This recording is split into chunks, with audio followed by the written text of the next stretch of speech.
So we're going to talk next about selective color. This is another adjustment layer.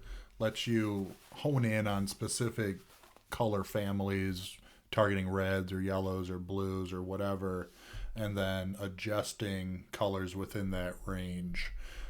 Before we do, though, a little bit more on luminosity. So here's an example that's similar to the one I showed in the previous video about luminosity and gradient mapping. Very yellow cast image.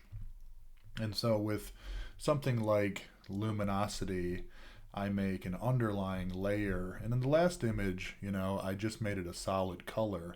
But this is just a pixel layer. I could go into it and start brushing any other colors in here that I want. So I started off with blue and I started adding in some yellows.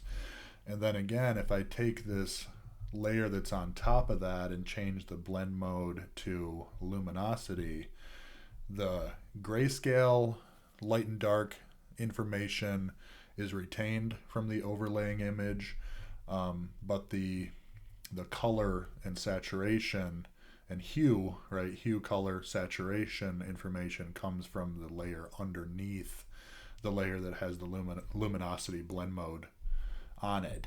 So if I start to go into it, and then, it's going to take on whatever colors are underneath it.